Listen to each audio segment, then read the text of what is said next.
What's good, everybody? Happy Thursday night. It's been a while since I've come on here to do a video, but I thought it was time to do so because I still have a few more ideas to do for a live video. So here we are. It's been so long, I forgot what was the last video I actually did besides my book live. But I believe it was the Friday the 13th franchise, if I remember correctly. Well, we're going to be talking about another classic 80s horror slasher franchise. And no, it's not Friday the 13th because I've already discussed that. Tonight's topic will be on the Nightmare on Elm Street franchise, which I finally watched in its entirety last year. What did I think? That's what this video is for, to give you my thoughts on it. As any YouTuber would do, I am live on YouTube and Facebook. If you're watching this on YouTube on the playback, because I know no one's watching it live, be sure to hit subscribe so you see any time that I go live. Without further ado, analyzing the Nightmare on Elm Street franchise. Let's see how many times I say Friday the 13th, even though I've already done that. Okay, so in a nutshell, the Nightmare on Elm Street franchise is, of course, about the child killer, I believe he is, Freddy Krueger, right? The man with the hat, the sweater, and of course the claws or scissors, if you will, shards for hands. We all know the tale, right? Nightmare on Elm Street. So what I'm going to do, just like I did with the other ones for Friday the 13th and Texas Chainsaw Massacre, I'm going to go over each film, give you thoughts on whether or not I liked it, what I didn't like, whether I liked it or not, and then what I did like about it and what I didn't like about it. One might outweigh the other pretty much. So, and then I'm going to have some closing thoughts, which hopefully I don't forget. I would address the big thing that I want to talk about right now. So, but I don't want to do that because I feel like I'll remember later. I promise. Discussing the title Nightmare on Elm Street as a whole is the thing I'm going to save for last. So without further ado, all right. So Nightmare on Elm Street, of course, stars. What is his name? Oh my God, Robert Englund. I had to look it up. Dear God. John Saxon's also in the first one. He's the what's her name's father. It also stars Heather Langenkamp, who's the final girl, really, up until a certain point, right? Johnny Depp also got his career started in this. He's, of course, the kid that falls asleep with a giant TV on his stomach, and Freddy ends up pulling him into the waterbed, right? Good scene. Basically, this movie was made on a $1.8 million budget. So imagine you will, it's 1984, a $1.9 million budget. That's probably a lot of money back then, I would imagine, right? Given the fact of how much money movies are made for now. Directed and written by the classic Wes Craven. It made $57.1 million. So it made a lot of money. Hence the reason that Wes Craven was like, you know what, let's start banking out sequels. But did he create the sequels? Probably not. I don't know. We'll find that out, right? So in 1984, if a movie makes $57 million and it was only made with $2 million, chances are they're like, you know what? Regardless of whether or not we plan on a sequel, we're making one. Nightmare on Elm Street, of course, stars. It's always teenagers, right? They're staying in this house, and basically, a girl wakes from a nightmare, and Freddy Krueger, of course, it's called Nightmare on Elm Street because he attacks you in your dreams. And he's quite powerful in people's dreams, isn't he? Or nightmares, I should say. And he attacks them when they're asleep. And we find out, of course, that he always attacks this one house, which is the house that Heather Langenkamp's character, who is Nancy Thompson, right? Nancy Thompson lives on Elm Street, and it's her house that's pretty much the catalyst of Freddy Krueger, because apparently back in the day, her parents, along with all the other parents on Elm Street, murdered Freddy Krueger. And now he's coming back for revenge by taking it out on their now grown children. Basically, in a nutshell, right? Correct me if I'm wrong. We don't gotta get into the specific details. Basically, it's a very straightforward, very simple and well put together slasher film, right? He kills the people off one by one until at the end it's just him and the final girl, Nancy Thompson. And of course, she thinks she gets rid of him, right? Of course she does. What are my thoughts on the first film? Well, obviously, just like every single other film franchise that I've analyzed with the first film, like Texas Chainsaw Massacre, with Friday the 13th, it's a classic. It's the best one because this is the one that starts it all, right? It's what are your thoughts after one, Justin, that you really want to know? But yeah, to be honest though, I've never really been a big fan of Friday. I almost did it. I almost did it. I've never really been a big fan of Nightmare on Elm Street. I don't really know why. I mean, I've seen plenty of interviews with Robert Englund on, shows where he's been like, they talk to him about the movies. And I've seen them on, but aside from the first one, I never really thought to watch any of the rest of them, right? Just never thought to. Last year, basically, I'm working at Spirit Halloween. We have a whole section of Friday. I almost did it again, Jesus. Of Nightmare on Elm Street stuff. It's like glaring me right in the face, right? And I think to myself, you know what? It's Halloween season. I should probably watch something different that I haven't seen yet. Like a horror franchise.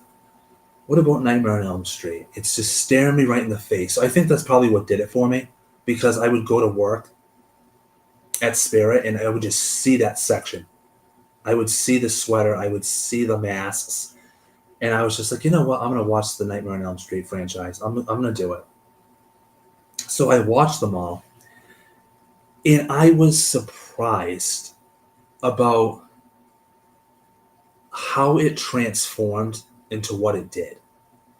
And again, I have thoughts on it. Like I said, I've never been a fan of the franchise, but then again, I'd only really seen the first one. I'd seen bits and pieces of the other ones, but last year was the first time I really sat down and watched every single one after the other. So yeah, the first one to me is a classic. This is what starts it off. This is what gives us Freddy Krueger. It gives us the background, right? And he's sheer, he's sinister, he's evil, and he's out to kill. He's a typical slasher. And basically the first one is where it all begins. And it's a classic. So of course I like this one.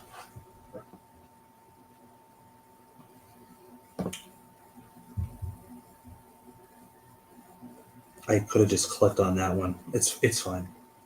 Nightmare on Elm Street 2, Freddy's Revenge. This is one I'd probably seen bits and pieces of, not really understanding the story. Don't like this one. I don't like this one because it doesn't explain I wasn't going to click on it, but then I'm like, you know what, let me just fucking click on it. Okay, so the Walsh family moves in to the Thompsons' old home, right? Nancy Thompson, the final girl that stopped Freddy, or so she thought, in the first film, they move in to the Thompsons' old place. This is why Freddy, of course, haunts the main character in the second one, who I believe is Steve. I don't remember. I could click on it, but I just don't want to. Save myself time. Basically, he's haunted by the presence of Freddy, who invades his dreams. And then he pretty much slowly over time becomes Freddy. Freddy goes into him. And he ends up with a girlfriend. And at the end, they're pretty much fighting over like you have to fight it. You have to beat Freddy. But the thing that bothers me about this one is actually let me click on the. It was directed by Jack Shoulder. The screenwriter was David Chaskin. In other words, it wasn't Wes Craven that wrote it, which is kind of telling, and you can see that because we don't get an explanation of how it is that Freddy Krueger.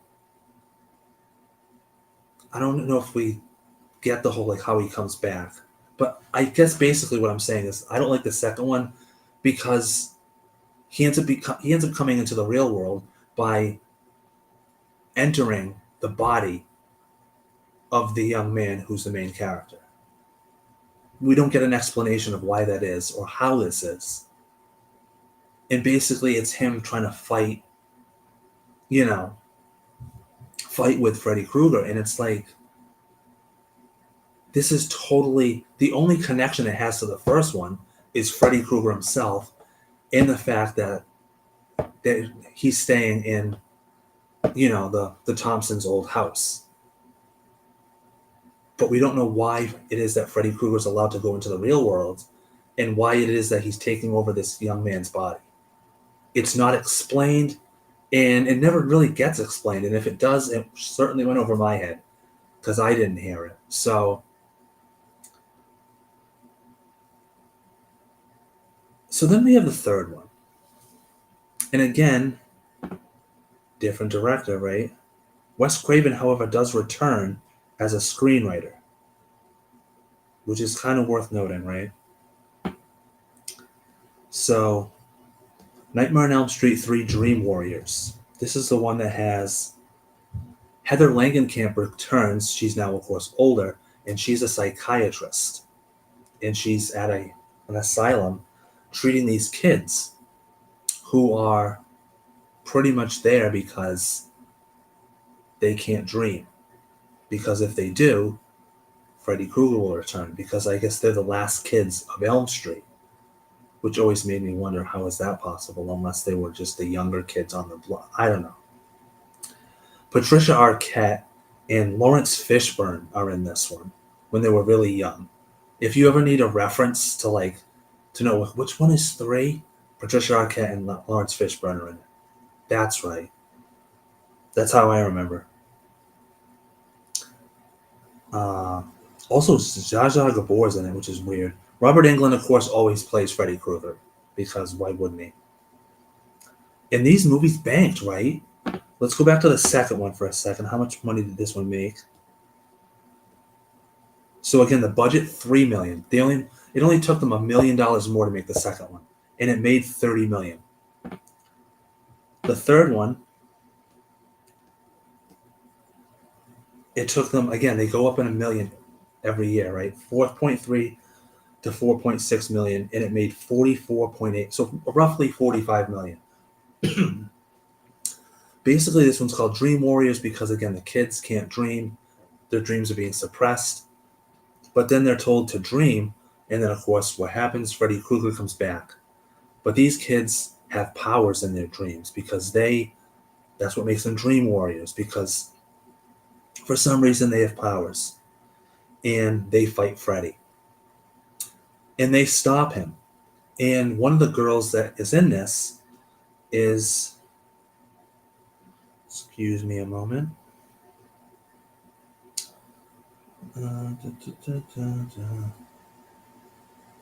I can't find her name at the moment, but that might be because it's 4. Unless I'm thinking of somebody else. I should have already had this ready to go, but I didn't. But I got confused, right? Okay. I might have skipped them, but you get the point. So 3 is basically a bunch of kids with powers, and when they dream, they give Freddy a good fight, right? Essentially, that's the idea. And I'm sorry, I'm just looking for somebody's name because I thought they were in this one. So basically, they put a stop to Freddy, or so they think, because obviously there's more films, so they don't really stop him now, do they? What are my thoughts on this one? I actually like this one because obviously Wes Craven returns as a screenwriter, and it connects to the first one because Heather Langenkamp's back, and yeah, like I like the whole idea of them, standing up against Freddy Krueger and trying to stop him by having powers. I think that's cool. However, the fourth one sucks. Let's be honest. A Nightmare on Elm Street 4, The Dream Master, sucks because it takes everything that was good about the third one and pretty much erases it, right? Because all the kids that survived in the third one are one by one killed off by Freddy in the beginning of the fourth one. Why, right? And who directed this one? A different director. And once again, Wes Craven is nowhere to be found. So, if you've noticed the pattern like I have, when Wes Craven directs it, I'm interested. But when he's gone, I'm not. Right? So the fourth one follows Freddy Krueger, who, following the death of Nancy Thompson, because she died in the third one, and completing his revenge against the families who killed him, reappears in the dreams of Kristen Parker, Joey Crucell, and Roland Kincaid, where he uses Kristen's best friend Alice Johnson to gain access to new victims in order to sagitate his murderous needs. The Dream Master is often popularly referred to as the MTV nightmare of the franchise. Whatever that means. So, this one, like I said, he kills off people one by one, I believe, unless I'm thinking of another one.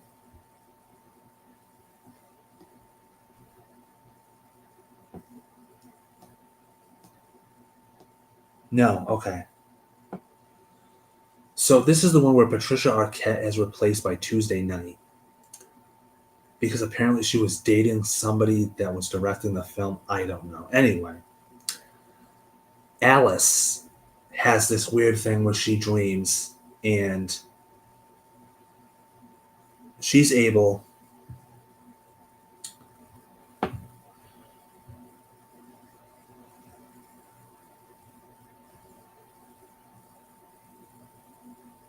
basically they all dream, and they all meet Freddy in their dreams. But Alice is the one that sort of brings it home, because her dreams also have premonitions and stuff. And Freddy ends up thanking her. It's like, oh, thanks for bringing me your friends. And she ends up becoming the main character, the lead, if you will. Because she's kind of this dumb, I wouldn't say she's dumb, but she's kind of this shy, subpar character. And she ends up getting with the jock at the end, and you don't really think much of it. It's just kind of oh, okay. And she stopped Freddy. The reason I keep looking down at my phone is because, this one's just, to me, it's forgettable because, again, everything that was good about the third one is just completely thrown out the damn window in this one.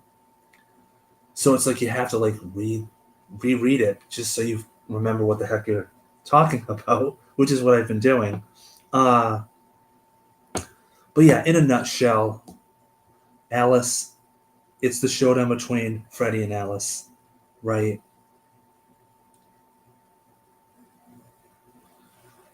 She stops him. Alice hooks up with Dan the jock. They get together. And then 5 happens. And 5 is called A Nightmare on Elm Street 5, The Dream Child.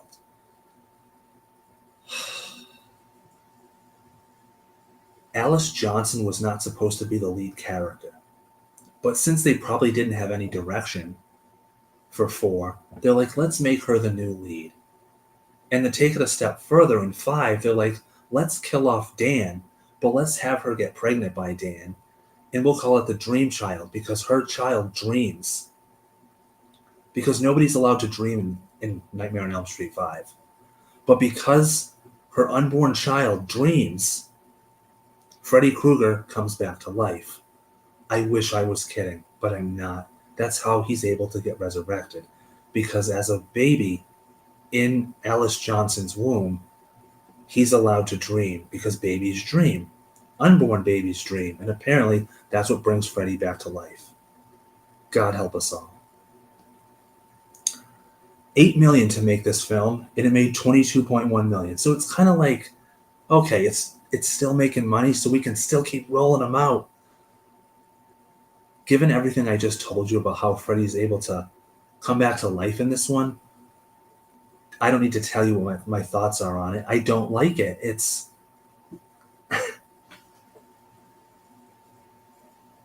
they should have stopped at 3, but then they made 4.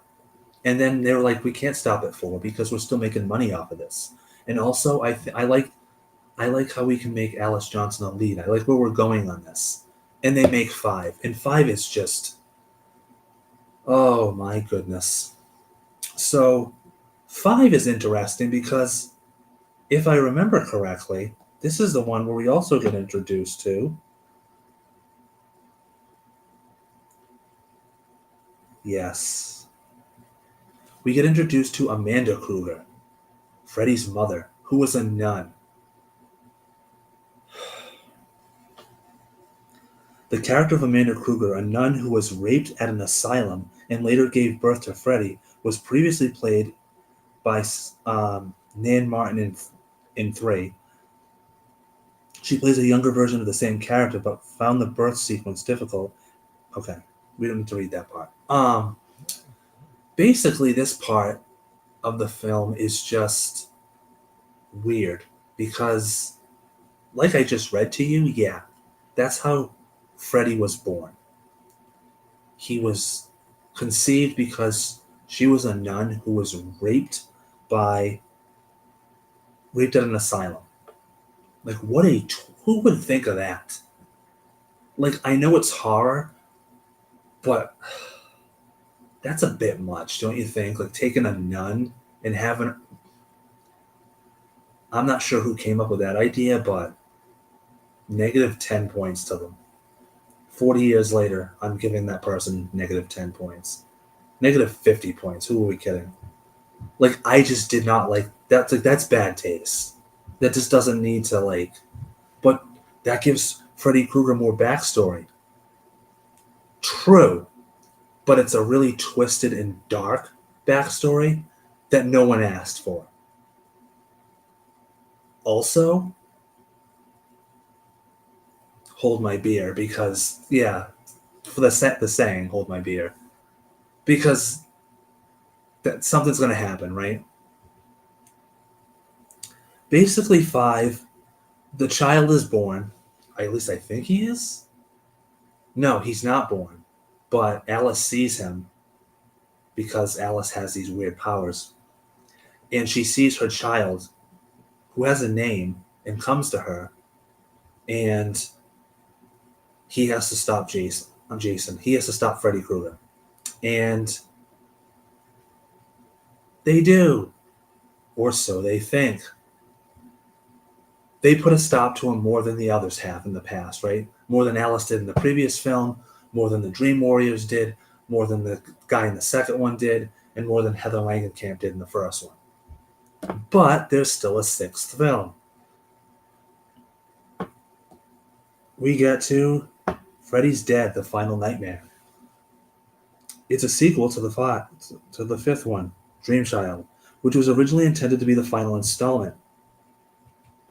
See, 5 was supposed to be the last one. Technically, I think 3 should have been the ending. Wes Craven's New Nightmare was okay. That we wouldn't know that one. We'll get to that one in a minute. So,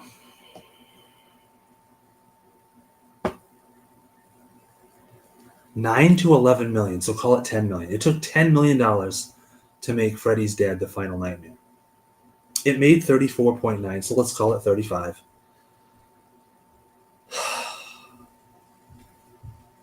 $1991.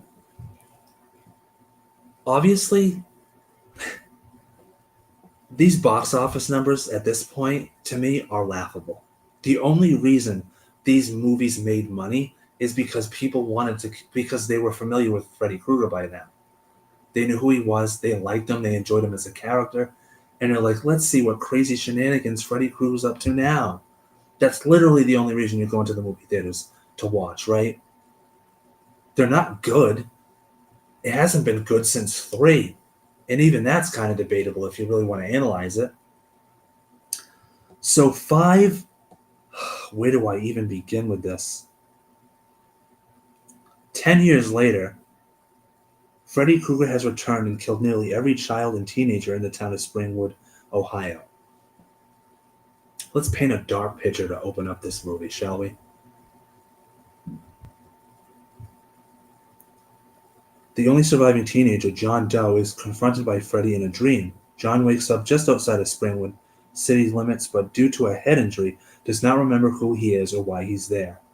So he goes to a shelter of troubled youths, and there they're confronted by Dr. Maggie Burroughs. And not to tell you the whole damn movie, but they end up taking a trip into Springwood, Ohio. Dr. Maggie Burroughs and these 3 kids. And of course, Freddy awakens, and they are, of course, at Nancy Thompson's old house, which is completely run down. And they get to town, and they immediately notice that there's no children or teenagers. Everyone's a little kooky, and apparently Roseanne and Tom Arnold are in this. And no idea why. Probably because they just wanted cameos. Because they were big at the time. And they all notice there's no children, no teenagers, and they don't know why. Probably because of Freddy. Eventually, they go to the Thompson house, and there they're confronted and taken out one by one by Freddy until it's just Dr. Maggie Burroughs. And why can she stop him? Because she's apparently Freddy's daughter. Remember that storyline I told you about, that the background about his mom being raped by a bunch of people at the asylum? Yeah. They then gave him his backstory to say that he was a nice guy who had a family, and he had a daughter, and she suppressed the fact that she suppressed the fact of knowing that Freddy was her father because he was so horrific or whatever. But to me, it's just a really dumb thing to throw in. Because like they did with Friday the 13th, it's like, only a member of Jason's family can kill him. Like where did we come up with that? When did that become a rule? Same thing. Freddy Krueger, apparently the only person that can stop him is someone that's related to him. And wouldn't you know it, the very person that comes riding into town on an old dilapidated school bus, Dr. Maggie Burroughs, a.k.a. the daughter of Freddy Krueger, here to save the day once and for all. And she kills him by, of course, using his own hands on him. The movie's really gloomy, if I'm being honest, because it really just takes all the air out of what you're watching. Like, it takes all the scenarios and all the scenes, and I guess because by this point you're in movie number 6, and what happens is you're looking at the setting, Springwood, Ohio. It's now completely abandoned, practically run down. It's just gone. It's just a shell of itself, and I hate that because this was the setting for the first 5 films. It shouldn't be like a broken shell by the sixth one. Then the stupid background to give him a daughter, and it's just so bad. Like I just now do you see why I don't like this? Like I already didn't care for the series, and then I finally watched it last year, and I was like, huh, I don't really think I missed much here, right? As I'm trying to put them in order afterwards. Didn't care for that one. Then we get Wes Craven's New Nightmare. Wes Craven's back? Yes, but it is the seventh installment.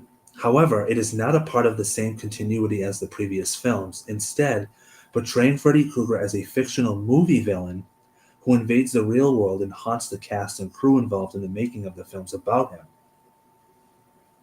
So it's a film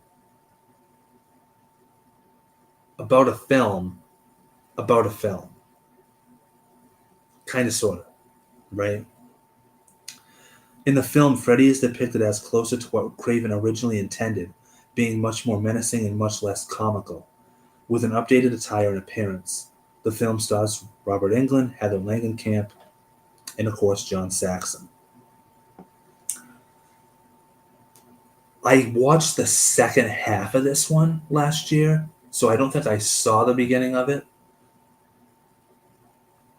But when I had seen it on, I was like, "Oh, I'm just gonna watch this from where it is, and I'm gonna count that."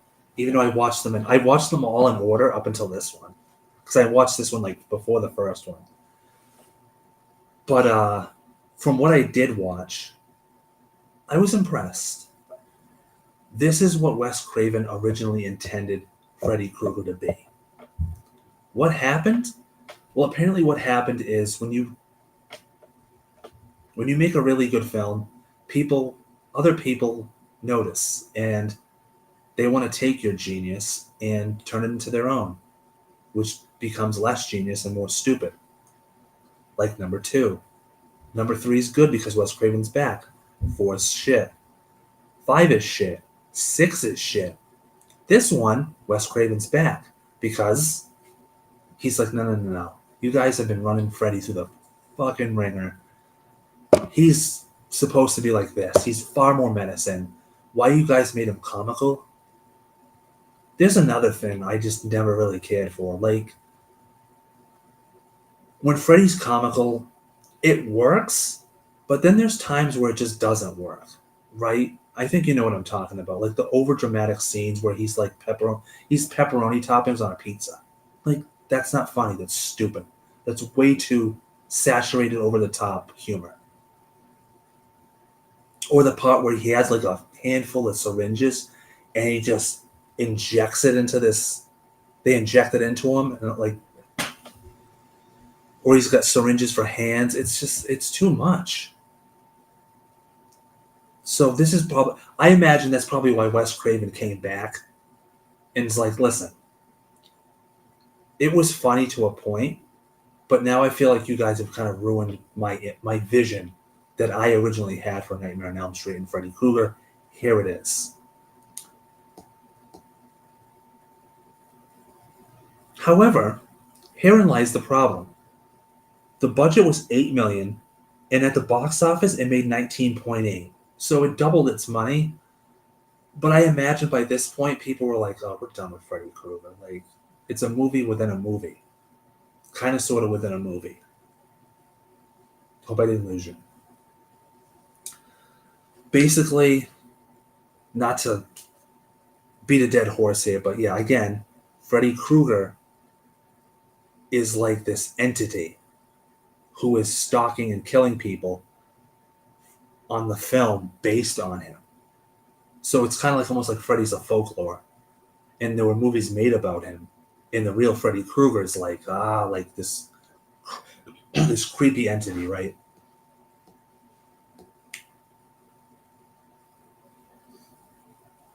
Did I like it? I did. Again, it's given the fact that it's trivial and it's like a movie within a movie, like once you kind of understand that, you can watch it and you can take it and appreciate it for what it is. And I appreciate the fact that Wes Craven was like wanting to show us his original vision. So for that reason, I like it. So for my first thumbs up since 3.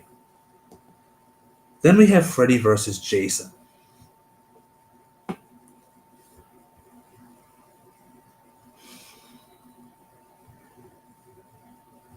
Yeah, I'm a fan. The reason I like this one, 2 reasons. It's got Jason Ritter in it, the son of the late John Ritter. And also, it has Monica Keena, who is a great final girl. Right? Great final girl. And in this one, I believe this one is...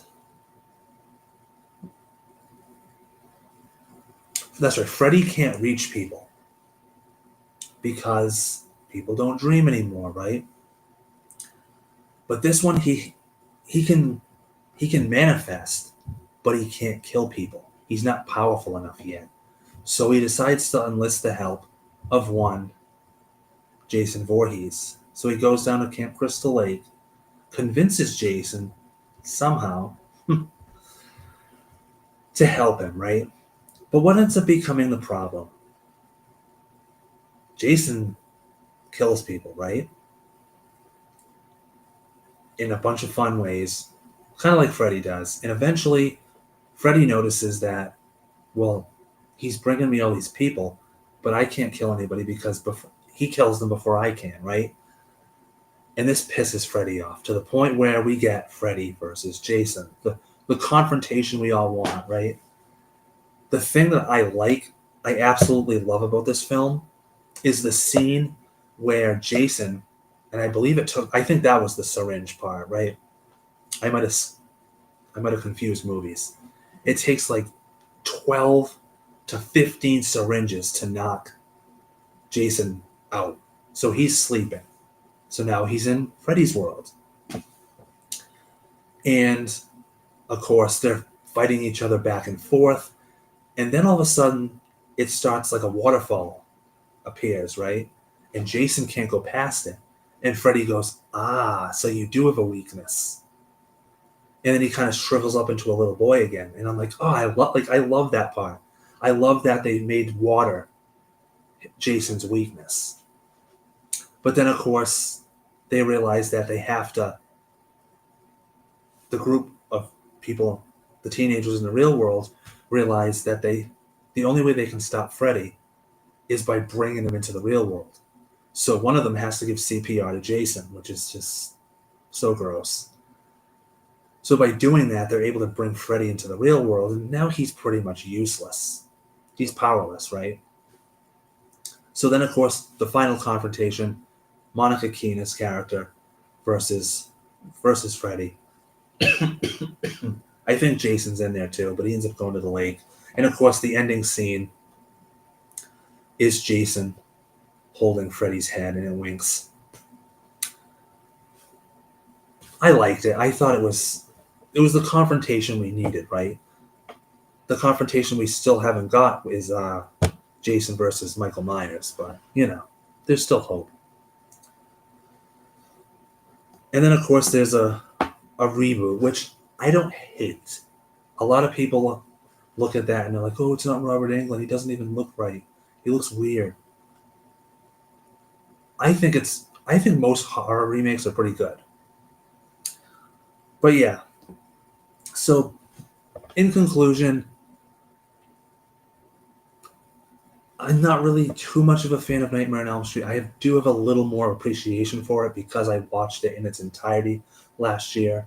Heck, I even have a Springwood hi-hat in my room that I bought from Spirit last year. So that's my way of showing appreciation for the film franchise. So again, to round up, first one, I liked. Second one, I did not. Third one, I liked. Fourth, no. Fifth, no. Sixth, no. New Nightmare, yes. Freddy vs. Jason, yes. So it's 4-4. This has been my analyzing the Nightmare on Elm Street franchise. If you did like it, again, be sure to hit subscribe so you see anytime that I go live. If you have any comments or questions for me, you know what to do. You never do, but maybe one day you will. Hit me up, leave a comment in the bottom. Message me. I don't mind. Do stay tuned for the next video, which will be at some point, hopefully soon, maybe tomorrow, where I will be analyzing the last of the slasher franchises. I just combined slasher and franchise. Where I will be analyzing the last of the slasher film franchises. Of course, I am referring to Halloween. And boy, you're going to want to watch that to get my thoughts on it. Until next time.